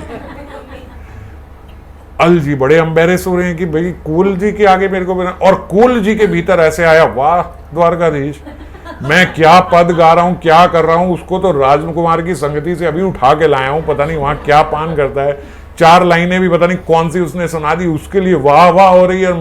उन्होंने ईर्ष्यावश, द्वेष हो गया, द्वेषवश वहां समुद्र में छलांग लगा दी। और जो ही कोल जी ने छलांग लगाई तो नीचे जो उनकी असली द्वारकापुरी है वहां से बोले उनके भृत्य आ गए भगवान के, और भगवान के महल में जाके ले गए, जो नीचे दिव्य द्वारका है, दिव्य द्वारका में उन्हें ले गए। कोल जी को वहां ये बात थी, शायद उनको तो सिर्फ वहां विग्रह का हार पहनाना चाहते थे, मुझे तो दिव्य द्वारका में भगवान ने बुलाया। हाँ, अब बात समझ में आई कि ये लीला क्यों हो रही थी। वहां द्वारकाधीश साक्षात सामने बैठे हैं। फिर कोल जी ने स्तुति करी। द्वारकाधीश ने बोला बाद में ये सब, कृष्ण ने, साक्षात कृष्ण बैठे, बोले कोल जी ये सब बाद में करना, पहले थोड़ा प्रसाद पाओ। अपने नौकर चाकर, वहां तो वैभव से रहते हैं भगवान, नौकर चाकर हो जाओ, इनके लिए प्रसाद लेके आओ। वो प्रसाद बोले 1 नहीं 2 थाली लेके आओ। कोल जी ने कहा 2 थाली किस लिए, मैं तो बोले 1 अल के लिए। अब उनका वहीं तापमान बढ़ गया, मैं अकेला आया हूं, मुझे ऐसे ये थाली अल के लिए भी साथ में आएगी। अब इतना सारा वैभव और इतना सब, दिव्य द्वारका पहुंच गए, साक्षात द्वारकाधीश, अब वो अच्छे नहीं लग रहे। अब वो पहले ये बताओ मेरे को, ये अल क्या है जिसके लिए यहां पे भी ताली आ रही है, ये हो रही है, और मैं भगवान ये क्या है, हार गए, टूट गए, ये क्या हो रहा है, ये मैं क्या करूं, मैंने क्या नहीं किया और उसने क्या किया है। भगवान ने उन्हें बताया कि देखो कोल जी, मैं उनके पूर्वजन्म की और उसकी तो क्या आपको कथा बताऊं, आप बस इतना समझो कि उस अल की आप पे इतनी श्रद्धा है कि जब से आपने छलांग मारी है वो ऊपर वहां रो रहा है, और वो भी छलांग मारने लगा था, लोगों ने उसको रोक लिया।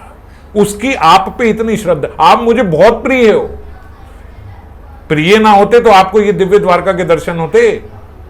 आप द्वेष करके कूदे थे, द्वेषी व्यक्ति कूद के मर जाए, परवाह करता हूं मैं, मगर आपकी परवाह कर रहा हूं क्योंकि आप बहुत बड़े वैरागी संत हो, ठीक है, मगर आप जिससे द्वेष कर रहे हो वो आज भी आपके प्रति भगवत भाव रख रहा है।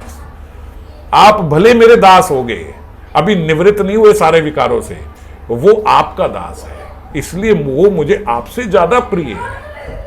अब जाओ ये थाली लेके अल जी के लिए, पहले अल को पवाना फिर खुद पाना।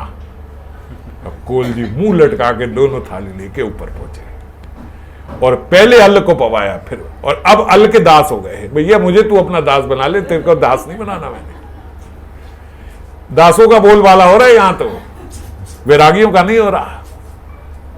तो ऐसा नहीं है कि तपस्या निष्फल हुई, जो उनकी जो इतना वैराग था वो था उसी के कारण दिव्य द्वारका मिली, दिखी, लेकिन अल जो कि उनके आश्रय में थे, उनके प्रति भगवत भाव रखते, उनसे भगवान उनसे ज्यादा प्रसन्न थे।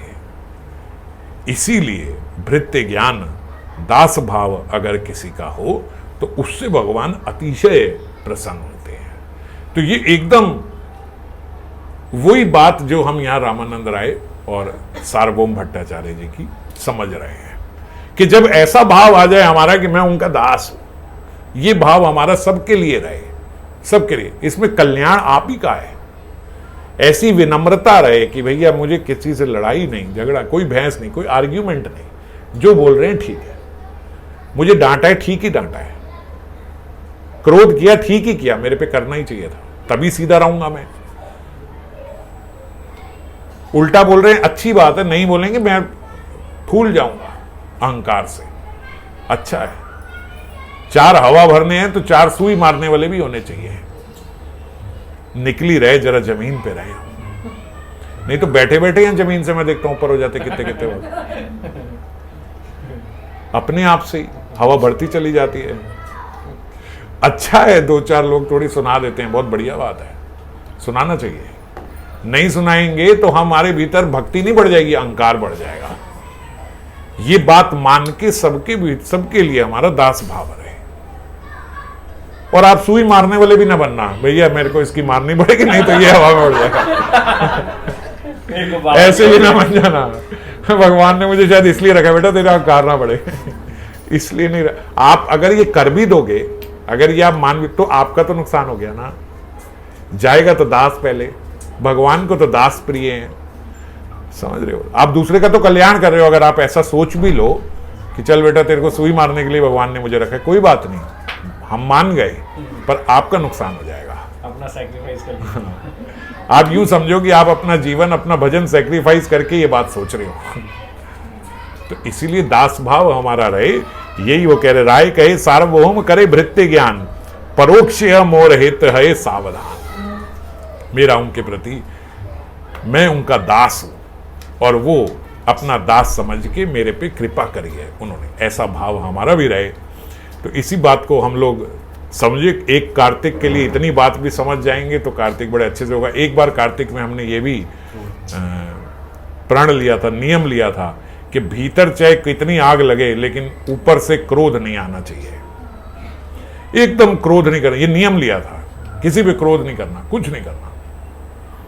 मुश्किल हो जाता होगा आपके साथ दूसरे लोगों का, लेकिन ऐसा नियम ले लें कि भाई क्रोध नहीं, किसी को क्रोध नहीं। तो अभी भी कर सकते हैं। ये पिछली बार लिया था हमने, ये उससे पिछली बार।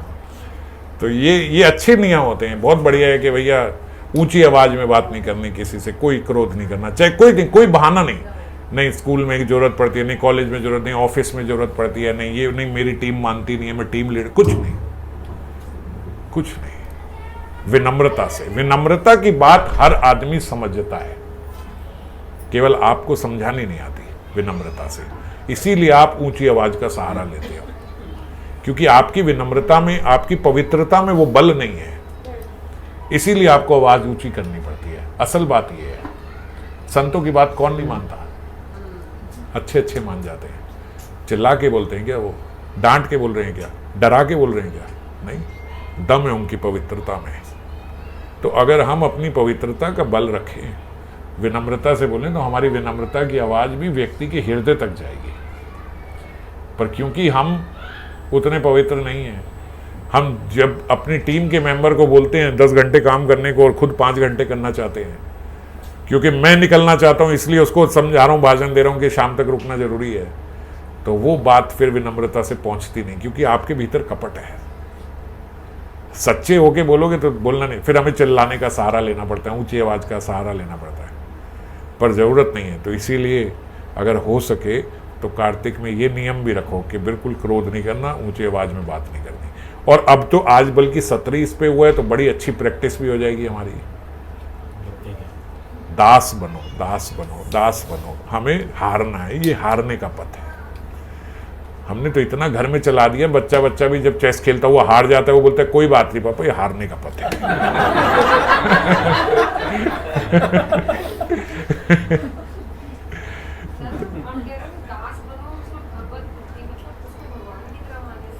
उनकी भाई में भगवत बुद्धि थी, भाई में भगवत बुद्धि या भक्त बुद्धि या भगवान के संतों की बुद्धि। देखो, संत और भगवान एक समान है।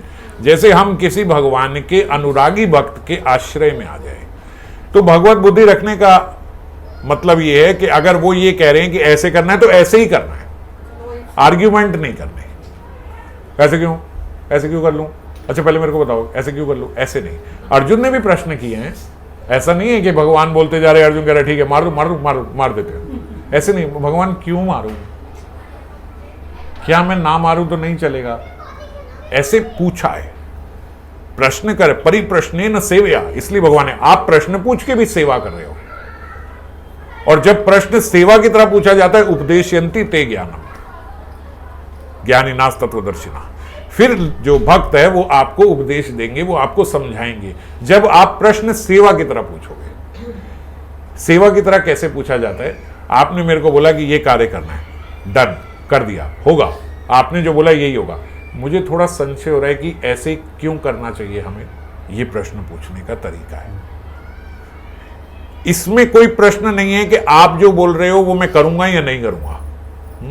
हम पहले ये बात क्लियर, आपने बोला होगा, ये होना है, मुझे समझ रही है। मगर अभी ना क्या है, मेरी मेंटल स्थिति ऐसी है कि मुझे समझ में नहीं आ रहा कि ऐसा क्यों करना चाहिए, हमें ऐसा क्यों नहीं करना चाहिए। करूंगा तो मैं ऐसे ही जैसे आपने बोला है, पर थोड़ा सा अगर मुझे समझ में आ जाता तो और जरा अच्छा लगता। ये प्रश्न पूछने का तरीका है। इधर आओ, पहले ये बताओ, पहले ये बताओ मेरे को, ये बताओ। ये प्रश्न पूछने का तरीका नहीं है। भगवान अर्जुन को खड़े हो, खड़े हो, पहले पहले ये बताओ मैं क्यों मारूं इसको, नहीं क्यों, क्यों, ये प्रश्न पूछने का तरीका नहीं है। भगवान आपने बोला है मैं युद्ध करूंगा, होगा तो ये होगा, ये होना है, ठीक है, मगर कैसे और क्यों, क्यों हमें इसमें इस चक्कर में पड़ना है युद्ध के, क्यों ये बिना युद्ध के बात नहीं बन सकती, ये मेरे को थोड़ा समझना है आपसे। ये तरीका है। ये क्या होता है, ये प्रश्न भी सेवा है, ये जीव की सेवा बन जाती है कि ठीक है, क्यों, ये वो भी आपको तत्व देना चाहते हैं, वो भी आपको समझाना चाहते हैं। आपका एटीट्यूड सही होना चाहिए। एटीट्यूड सही होगा तो उत्तर आएंगे, नहीं होगा व्यक्ति कह के देख ले, फिर नहीं समझ में आ रहा ना कर, तेरी मर्जी है, करना अच्छा लगता है करो, नहीं अच्छा लगता मत करो, क्या कर सकते हैं आप देख लो, ठीक है। तो इसीलिए ये जो भगवत भाव रखना है, वो भगवत भाव रखना इसको बोलते हैं कि अगर हमने किसी भक्त का भी आश्रय लिया, बात मान रहे हैं, मानेंगे। प्रश्न पूछना आपका अधिकार है, समझना आपका अधिकार है, आंखें बंद करने की जरूरत नहीं है, आंखें खोल के रखें, हम प्रश्न करें, पूछें कि ये हमें क्यों करना चाहिए, हमारे लिए ये क्यों श्रेष्ठ है, क्या है, ये सब प्रश्न करना चाहिए, कर सकते हैं, करो, बहुत अच्छी बात है। अर्जुन ने सारे प्रश्न ही, पूरी भगवत गीता प्रश्नों से ही भरी है, करो प्रश्न, सबका लाभ होता है। इसीलिए हर सत्र के बाद पूछा जाता है, किसी का कोई प्रश्न है पूछो, ऐसे नहीं ना भाई उल्ट सुल्ट कहीं से भी बोल दिया कोई, चलो चलो प्रश्न पूछने की जरूरत, चलो भागो, डरना क्या है प्रश्न से, प्रश्न पूछो, अच्छा है, कल्याण होगा। अब हम सुनते ही हैं, देखते हैं, कई लोग आर्ग्यूमेंट में प्रश्न करते हैं, ऐसे कैसे हो जाएगा, ऐसे कैसे हो जाएगा, ऐसे ऐसे प्रश्न नहीं करने चाहिए। प्रश्न जो मर्जी करो, उसमें कोई दिक्कत नहीं है। तो जब हम इस प्रकार से प्रश्न करते हैं, उसको बोलते हैं भगवत भाव रखना, कि हमारा इनके प्रति भगवत भाव है, इन्होंने बोल दिया यही होगा, यही करेंगे, मगर पूछ रहे हैं कि कैसे करेंगे, ठीक है। और किसी का कोई प्रश्न? हाँ दादा, ये तो एक के आगे, मतलब एक के टुवर्ड्स होगा ना, ये वाला चीज़ तो, कि अगर उन्होंने ये बोला तो हम यही करेंगे, ये तो एक के टुवर्ड्स होगा, और जो दास वाला भाव है वो सबके टुवर्ड्स, सबके टुवर्ड्स होगा, और मतलब ये, और इससे उसी के अंडर आएगा ना कि भगवत उपस्थिति देखने वाले, वही है। दास तो सबका ही बनना है, हमें सभी वैष्णवों का दास बनना है, किसी एक दो का नहीं बनना। एक आध किसी से हम पूछते हैं, प्रश्न करते हैं कि हमें कैसे, अब सारे लोग तो आपको चला भी नहीं पाएंगे क्योंकि आपके बारे में ही नहीं पता उनको, है ना। तो चल तो एक के आश्रय से रहे हैं, लेकिन दास तो सबका ही बनना है। ऐसे नहीं कि भैया मैं उनसे बोलता हूँ तू ज़्यादा मत समझा बीच में, ये नहीं, ऐसा कर दिया तो अपराध हो जाएगा। तो वो भी बोल रहे हैं, मान लो ये भी श्रेष्ठ जन है, अगर ये बोलते हैं कि ऐसा करो, तो भी हम पूछ के कि वो ऐसे कर रहे हैं तो ऐसे कर लो, हाँ कर लो, हाँ तो वो भी कर लो, कोई बात नहीं, अच्छी बात ही बता रहा है कोई अपने आपको। हाँ स्टार्टिंग में आपने बोला कि निंदा के लिए 3 कैटेगरीज हैं। अगर हम भगवान के सामने मतलब रिग्रेट भी करते हैं कि भी ये चीज़ हम कर रहे हैं, ये गलत है, ऐसे नहीं करना है, नहीं, फिर रिपीटेडली वो चीज़ दोबारा फिर वही चीज़ होती है, तो बार बार प्रार्थना मतलब देखो, प्रार्थना प्रयास भी करते हैं, फिर रिपीटेडली कुछ ना कुछ होता ही है। हम अपने हृदय से देखें, अगर हमें ऐसा कार्य करते हुए अपने भीतर गिल्टी महसूस होती है, ग्लानि होती है कि ये गलत है, ये मुझे नहीं करना चाहिए, नहीं करना चाहिए, जिसको ग्लानि होगी वो बहता नहीं चला जाएगा, वो रुक जाएगा एक समय पे। तो अगर हम कुछ करते ही रुक जाएं, देखो सबसे बड़ी बात यह है कि पहली बात कि पहली तो प्रार्थना हो कि मैं ये कार्य ना करूं, मैं ऐसी प्रार्थना करूं कि मैं नहीं करूंगा, मैंने निश्चय लिया है। देखो, बिना प्रार्थना के जो निश्चय लिए जाते हैं ना, आप जितनी मर्जी कसम खा लो, यमुना की कसम, वृंदावन की कसम, गिरिराज जी की कसम, भगवान आपकी कसम, ये नहीं करूंगा, ये नहीं करूंगा, वो टूटनी है, 100% टूटेगी।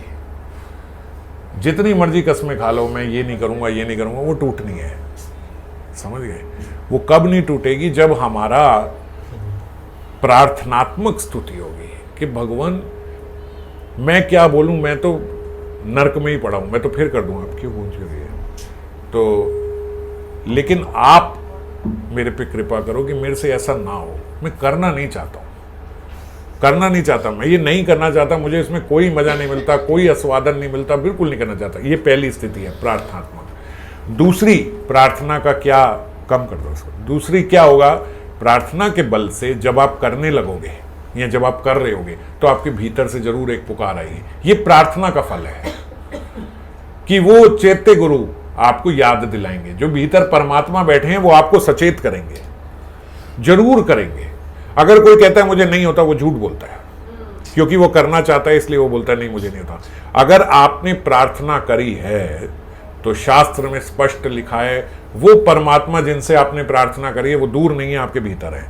वो जरूर बोलेंगे आप गलत कार्य कर रहे हो और आपको उनको सरपास करना पड़ेगा अगर आपको फिर भी वो कार्य करना है तो जो वो पुकार आए, वो पुकार उन्हीं को आती है जो प्रार्थना करते हैं। जो ये बोल के निकलते हैं ना, अब नहीं होगी देख लेना, अरे कुछ हो जाए, कसम है अपने ठाकुर जी की, अगर आप कर गए वो कसम टूटेगी उसकी। ये बोलने वाले की तो मैं 100% जानता हूँ कसम टूटेगी।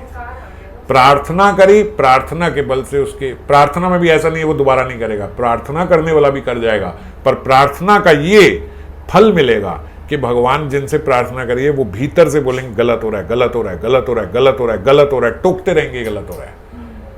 1 मिनट, इतना तो बोल लूँ, इतना तो बता दूं, इतना तो कर लूँ, ये तो सच है, ये तो बोल दूं, जो सच्ची बात है ये सब नहीं करना। सिर्फ निंदा के लिए भी बता रहा हूं, नहीं करना। जब आ रही है भीतर से पुकार, नहीं, बिल्कुल वहीं, और तुरंत वहीं आंख बंद करके अपने भगवान को साक्षी मान के गलती हो गई, फिर करने जा रहा था, आपने बहुत अच्छा याद दिलाया, अब नहीं करूँगा।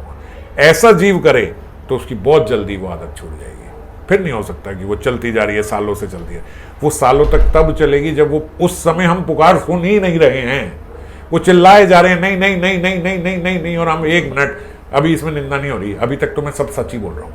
उसने जो बदतमीजी करी है ना, मैं वो सिर्फ बता ही रहा हूँ कि उसने ये बदतमीजी करी है। वो जो सोचता है, वो जो बोलता है, मैं वो बता ही रहा हूँ। बस जब ये हमने करना शुरू, फिर दोबारा होगी।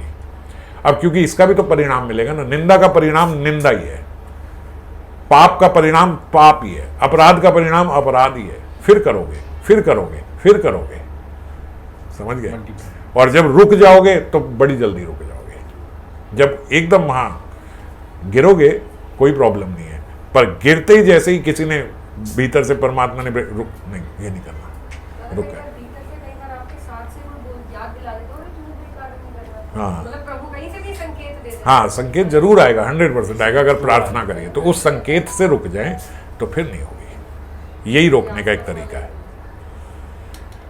मैंने पिछली बारी जो बात चर्चा करी थी वो भी बड़ा ध्यान रहे कि हमारा एकांत जो है वो बड़ा शुद्ध होना चाहिए। एकांत में हम, जैसे जो निंदा है, अब निंदा में क्या है, हम एकांत में किसी के भी बारे में, जो कोई भी XYZ के बारे में, हम एकांत में बहुत कुछ सोच लेते हैं। अब किसी से बोल नहीं रहे हैं, बस मन में चल रहा है, इसने ऐसे किया, इसने ऐसे किया, इसने वो किया, इसका मन ही नहीं है, झूठ बोलते हैं, ये करते हैं, वो करते हैं, जान के मेरे साथ ये करते हो, ये सब सोचते चल जा रहे, सोचते चल जा रहे, सोचते चल जा रहे, 16 माला हो गई सोचते सोचते माला की टेंशन माला करे जा रहे और ये सब सोचे जा रहे, सोचे जा रहे, सोचे जा रहे, सोचे जा रहे, बैठे बैठे चलता जा रहा, चलता जा रहा है। कथा सुनने बैठे, 1 घंटे की कथा खत्म हो गई और हम क्या, कहाँ से सुना था, आदमी थोड़ा थोड़ा पीछे करते, 10-10 सेकंड करते, वो पहले मिनट पे पहुंच जाता है, यहाँ लास्ट यहाँ सुनी थी। 1 घंटे की कथा में ये, तो ये नहीं करना है। देखो, जो जितनी भी विषय वासनाएं हैं उनकी प्राक भूमि जो है वो आपका एकांत चिंतन ही है, आपका मन ही है। वो मन में ही बनता है, उबलता है, तैयार होता है। आपकी अपराध करने की वासनाओं की जो वृत्ति है वो तैयार कहाँ होती है, वो मन में होती है। एक आपको बड़े पते की बात बता रहा हूं, बहुत पते की बात आपको बता रहा हूं। हम लोग क्या गलती करते हैं, हम लोग अपनी जितनी, जैसे निंदा रोकनी है, जैसे हमें गाली देना रोकना है, जैसे हमें काम वासनाओं को रोकना है अपनी, हम इन सारी क्रियाओं को रोकने का प्रयास करते हैं। कुछ भी हो जाए क्रिया में नहीं आए, कुछ भी हो जाए ये क्रिया में नहीं आए, हमारा ये प्रयास रहता है। और फिर हम उसमें फेल हो रहे हैं, सालों से फेल हो रहे हैं। क्यों फेल हो रहे हैं? क्योंकि इसकी प्राक भूमि कहां तैयार हो रही थी, आपके चिंतन में। जब चिंतन में आपके वासनाएं बन रही थी, बढ़ रही थी, भाव आ रहा था, उस समय रोकना चाहिए था। अगर उसको रोक दोगे तो कभी जिंदगी में क्रिया में आ ही नहीं सकती। अब आपने क्योंकि वहां 1-2 घंटा इतना बड़ा भाव तैयार कर लिया है, उसको सोच सोच के, अब आपने एक भक्त के बारे में उल्टा सोच लिया, 2 घंटे 3 घंटे रोज 1-1 घंटा सोच लिया, हफ्ते बाद आप उसके सामने खड़े होके दंडवत कर पाओगे? देखते ही ऐसा निकलेगा कि आंख से ही आग लगा दूंगा इसको, तो मैं मेरी नजरों से जल जाएगा, ये ऐसी नजरें हो जाएंगी मेरी। हाँ, सब गलत लगेगा। तो क्या है, अब आप कहो नहीं क्रिया में ना आए मेरी, अब क्रिया में आए, क्योंकि पीछे इतना तेज भाव आ रहा है। जब आप बस के सामने खड़े हो, ट्रेन के दरवाजे पे खड़े हो और स्टेशन आ जाए, महाराज आप कहो नहीं मैं नहीं उतरूंगा, दुनिया उतर जाए, आपके पिताजी भी उतरेंगे। पीछे से ऐसा तेज भाव आएगा, आपको बाहर खड़ा कर देगा, आएगा कि? तो ऐसे ही वासनाओं का भाव इतना तेज मन में इकट्ठा कर लिया है आपने, अब निकलेगा ही निकलेगा। अब निंदा रूप में, ईर्ष्या रूप में, द्वेष, अब सब निकलेगा। अब आपने क्या प्रयास किया? यार मन में जो मर्जी चलता रहे, क्रिया में नहीं आना चाहिए। ये गलत बात है, ये गलत स्थिति है। क्रिया में नहीं आना, नहीं क्रिया में नहीं, अगर क्रिया में आपने नहीं लाना है तो पहले चिंतन में नहीं आना चाहिए। जैसे ही चिंतन बन रहा है रोक लो, जैसे ही चिंतन बने बस रुक, यहीं नहीं, ये सब नहीं सोचना, मुझे कोई बात नहीं, मुझे नहीं करना, ये विषय वासना मेरे नहीं, जैसे जो भी मेरे विकार हैं वो जैसे ही मेरे चिंतन में है वहीं रोक लो, इस बारे में नहीं फालतू। कोई बात से शोक होता हो, कोई बात से क्रोध आता हो, कोई बात से काम वासना बढ़ती हो, कोई बात से लोभ होता हो, किसी भक्त की खराब बात मेरे मन में आ रही हो, किसी ने मेरे साथ गलत व्यवहार किया, ये मेरे मन में, वहीं रोक लो, नहीं नहीं नहीं नहीं नहीं नहीं सोचना मुझे तुरंत। और ये सही तरीका, रुक जाता है, फिर आप कुछ और करने लग जाओगे। छोड़, नहीं नहीं ये नहीं, बस इतना है करने में खत्म हो जाती है, कुछ और बात करें और खत्म हो जाता है, पर हम करते नहीं। हम उसको सोचते अब कुछ सोचते क्रिया में ना आए, अब नहीं हो सकता, अब आप नहीं रोक सकते, अब आपके पुरखे भी नहीं रोक सकते उसको क्रिया में लाने में। फिर आप मैं फेल हो जा रही हूँ, तो अब फेल हम होंगे ही होंगे। तो इसीलिए कहा है अनन्यास चिंतायन्तो, पहले चिंतन, सबसे पहले भगवान ने कहा सबसे पहले चिंतन पे कार्य करो, वो नहीं आना चाहिए। ठीक है, हमारा चिंतन जो है अन्य ना बन पाए। अनन्यास चिंतन क्यों बोला है? केवल हरि का चिंतन, भक्तों का चिंतन, गुणों का चिंतन, यही रहे। अगर अन्य चिंतन हो गया फिर नहीं रोक सकते। वही ध्यान तो विषय पुंसा जो बात बोली, विषय आ गया तो फिर वो रुक नहीं सकता। कभी ये ऐसे कहते हैं कि भी व्यक्ति के भी गुण और दोष का चिंतन नहीं करना चाहिए, हरी चर्चा ही करनी चाहिए, क्योंकि आपने बताया था शायद कि भी अगर गुणों करेंगे तो आप एक, हम वैष्णवों के गुणों का चिंतन, गुण दोष इसलिए बोला जाता है कि देखो गुणों की बात तो करेंगे, करते हैं कि भाई ये बड़ा अच्छा है, ये है वो है, पर जनरली हम लोग क्या करते हैं, ये तो बहुत अच्छा है लेकिन ये इसके साथ जो रहता है ना, फिर वो बड़ा, ये बहुत अच्छी, ये तो बहुत अच्छी करते लेकिन उनकी मेरे से नहीं सुनी जाती। अब ये इस प्रकार के जो भाव आते हैं ना, ये नहीं आने चाहिए। आप कंपैरिजन जब करने लग जाते हैं ना, तो फिर एक के गुण की बात की सक्षमता ही हमें तब दिखती है जब दूसरे का दोष दिखा देते हैं। ये बात सही नहीं है, कंपैरेटिव एनालिसिस ये नहीं करना चाहिए हमें। केवल अगर कोई अच्छा लग रहा है, बस ये अच्छा लग रहा है, हम क्यों कहें ये वो बेकार है, ये अच्छा है, दूसरे की बेकारी की बात क्यों करनी है, ये करनी ही नहीं चाहिए। गुणों का भी आप चिंतन करते हो तो सामने आता तो बड़ा प्यार आ जाता है, हाँ, जैसे कहते हैं भाव वो वाला वही आएगा। और अगर बुरी बात सोचते रहे हैं तो फिर वो भाव आपका प्रवाह होगा ही होगा आपके भीतर से, फिर आप रोक नहीं पाओगे। मन का प्रवाह बहुत भारी होता है, व्यक्ति से आत्महत्या करवा देता है। मन के प्रवाह कोई कम थोड़ी है, सबसे तेज प्रवाह मन का ही है। तो और उस मन के प्रवाह को आपने पूरा फ्यूल दिया है, सोच सोच के चिंतन कर, तो क्रिया में कैसे रुक जाएगा? नहीं रोक सकता। तो इसीलिए क्रिया रोकना इतनी अच्छी श्रेष्ठ स्थिति नहीं है। श्रेष्ठ स्थिति है उसके चिंतन को रोकना। वो चिंतन ना बनने पाए तो अपने आप क्रिया में नहीं आएगा। ठीक है, नहीं, एक हाँ, श्री रूप मंजरी पर सही मेरा संपदा, इसके बारे में देखो हमारी जो मंजरी की उपासना है वो प्रारंभ ही श्री रूप मंजरी से होती है। कोई भी मंजरी हो, किसी भी ग्रुप की हो, किसी भी यूथ की हो, पर उन सब की मंजरियाँ चाहे किसी भी परिवार में हो, जैसे गौड़िया परिवार भी बहुत सारे हैं, तो किसी भी परिवार में हो, उनके कोई भी यूथ हो, यूथ वहाँ ग्रुप को बोला जाता है, उनका कोई भी यूथ हो, कुछ भी हो, लेकिन प्रमुख मंजरियों में रूप मंजरी है।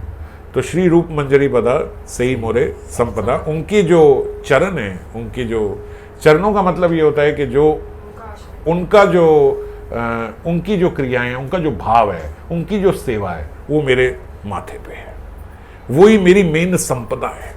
हम यहाँ पे क्या कर रहे हैं, यहाँ पे हमारी साधना जो मंजरी भाव साधना की है, जो हम जितनी भी आज तक हमने जितनी भी चर्चा करी है, वो इसीलिए करी है कि हम अपने स्वरूप में जा पाए। मेन लक्ष्य तो यही है कि स्वरूप में स्थित हो जाए।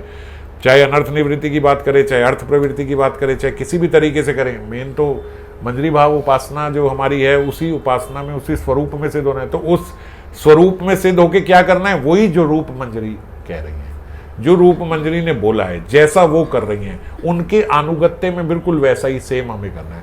तो जाना कहाँ है, मेरा अल्टीमेट एम, जहां से मैं कभी वापस नहीं आऊंगा, वो क्या है, श्री रूप मंजरी पदा, उनके चरणों में ही मुझे अंत में पहुंचना है। तो सेही मोरी संपदा, that is my greatest treasure, संपत्ति वही मेरी सबसे बड़ी संपत्ति है। क्योंकि ये सारा धन अर्जित करके, ये सारा ज्ञान, सारा भजन, सारा वैराग्य, ये सारा योग इत्यादि सब अर्जित करके कहाँ जाना है, वहीं पहुंचना है, उस वही मेरा लक्ष्य है। तो इसलिए श्री रूप मंजरी पदा सही मोरा, इसीलिए कहते हैं कि हम सब रूपान हो गए। हाँ, इसीलिए रूपान हुआ, ये रूप मंजरी के अनुगत्य है। तो दादा रूप मंजरी तो हमारे यूथ की है ना, जैसे सबकी। गुना मंजरी, दूसरे परिवार की गुना मंजरी है। तो गुणा मंजरियों में भी प्रमुख फिर रूप मंजरी है। रूप मंजरी मतलब मंजरियों में भी सबसे ऊपर रूप मंजरी, जैसे ललिता विशाखा है ना, कि सब सारी सखियों के ऊपर फिर ललिता विशाखा ही है। मंजरी तो गुणा मंजरी, अब जैसे रति मंजरी की किन के साथ सेवा कर रही है, जो हम पढ़ते हैं, रूप मंजरी। गुणा मंजरी भी रूप मंजरी कोई वो है। तो रूप मंजरी जो है वो सबके लिए सबसे ऊपर। ललिता विशाखा में ललिता जी हमारे लिए, हाँ, ललिता विशाखा दोनों हैं। कई जगह विशाखा सखी को प्रमुख बहुत मानते हैं, कहीं एक संप्रदाय कहता है विशाखा भगवान है, नहीं हमारे विशाखा ही राधा कृष्ण रूप में है, भगवान तो विशाखा ही है। ऐसी भी एक संप्रदाय। तो हमारे लिए ललिता सखी से ही आ रही है। हाँ। पर मैं कह रहा हूँ जब कोई भी संप्रदाय उनके लिए भी ललिता विशाखा ही है, और कोई भी संप्रदाय उनके लिए भी रूप मंजरी, तो सबसे ऊपर रूप मंजरी है। दादा जैसे हम राधा कृष्ण राधिका ही हैं, हाँ हाँ, तो ठाकुर का भाव हमारा वही होना चाहिए। जीजा जी वाला, जी चलो। जो आपका रवि जीजा जी के प्रति है ना, वैसा भाव होगा हमारा, मेरी सखी के प्रियतम है। तो वो तो उस वे में होगा ना, जब मैं अपने आप को मंजरी स्वरूप में सेवा कर रही है तब होगा। जैसे इस भौतिक शरीर में अगर कनिका के रूप में सेवा कर रही है तो वो भाव आता ही नहीं है। साधक भाव से हमारा अभी भगवत भाव आता है उनके प्रति। बुरा नहीं है, क्योंकि स्टेज है, ये स्टेज है। देखो, जब ये बोलते हैं ना, रस का महल जो है वो तत्व की भीतियों पे ही खड़ा होता है। जब हम समझ रहे हो, रस का जो महल है वो तत्व का पिलर जो होते हैं, उन्हीं पे वो महल खड़ा है। तो जब हम पिलर बनाने की स्टेज पे है, उसमें तत्व की नहीं और रस की बात करेंगे तो पिलर कमजोर हो जाएगा, फिर वो रस जो है वो संसार के प्रति भी आ जाएगा, समझिए। तो इसीलिए तत्व ये है कि वो भगवान है। जब ये पूर्ण रूप से समझ जाते हैं कि वो भगवान है, अब फिर जब लीलाओं में चले गए तो वैल्यू रहती है कि वो जो इतने बड़े भगवान है वो हमारे सामने भी माथा टेक रहे हैं, अब वैल्यू है, समझ गए। अगर पहले ही कहो कृष्ण कुछ नहीं, वो तो हमारे चरणों में पड़े हैं, तो फिर अपराध हो जाएगा। पहले समझिए वो कौन है। जैसे मैंने एक बार पहले भी पता था, एक आदमी आपकी गली में आके जमादार झाड़ू मारता है, मार ले, कोई दिक्कत नहीं। आपको पता लगे मोदी आके आज झाड़ू लगा रहा है, स्वच्छ अभियान चला है, उसमें मोदी जी झाड़ू लगा रहे, तो इंटरनेशनल न्यूज बन गई, मोदी झाड़ू लगा रहे। अब वहां का जमादार बोले यार मैं रोज लगाता हूँ कोई कुछ नहीं पूछ रहा, वो आके बस पकड़ के खड़े हो गए झाड़ू, इतनी बड़ी बात हो गई। अब वो राजा जो थे, राजा प्रताप रुद्र आके रथ के आगे झाड़ू लगा रहे, बड़ी बात हो गई। वो अकेले थोड़ी लगा रहे, 100 और लगा रहे थे, पर महाप्रभु की कृपा किस पे हुई, प्रताप रुद्र पे, कि ये झाड़ू लगा रहा है राजा होके, अब मिल लूंगा इससे, पहले नहीं मिल रहे थे, अब मिल लूंगा। तो ये बात होती है, पहले पता लगे इतना बड़े व्यक्ति हैं, भगवान है, अब वो भगवान हमारे लिए इतने छोटे हो गए, वो भगवान आके ऐसी अंतरी लीला कर रहे हैं, उन भगवान के हम घर के अंदर घुस गए और हमारे साथ उनका बिल्कुल घर वाला स्वभाव हो गया, भाव हो गया। अब बड़ी बात लगी, अब वो रस आया, अब वो तत्व की भीति के ऊपर वो रस आया है। तो पहले तत्व बनाना जरूरी है। तो स्टेज है, अगर हमारी अभी स्टेज है साधक की और उसमें हम उनको अभी भगवान की तरह प्रार्थना करें तो ठीक है, गलत नहीं है। एक समय ऐसा आएगा लीलाओं के भीतर प्रवेश करके फिर वो भगवत भाव हट जाएगा और किशोरी जी के प्रति स्वामिनी भाव आ जाएगा और उनका प्रियतम, उनके प्रियतम का भाव आएगा उनके। और इतना आयरॉनिकल है कि भगवत्ता की गंध भी नहीं रह जाएगी ना, हाँ। ऐसे ही बोलते हैं। भगवता की गंध नहीं रहनी, भगवान के भीतर भगवता की गंध नहीं रहनी है और साक्षात गुरु जो यहाँ पे उनके भीतर भगवत भाव रहना है, उनके भीतर मनुष्य बुद्धि नहीं रखनी है। तो यही साधना है। दूसरे वे में तो पॉसिबल है, ये यहाँ मनुष्य बुद्धि रखो, वहाँ भगवान बुद्धि रखो, ये यहाँ से उल्टा लेके जाना है, यहाँ भगवत बुद्धि और वहाँ उनको ऐसे समझने की तो साधारण प्रियता संसार है का हमारी। वृक्ष न उल्टा, हाँ। जड़ें ऊपर है, पेड़ नीचे हाँ है। वही है बस। ठीक है, जय राधे। One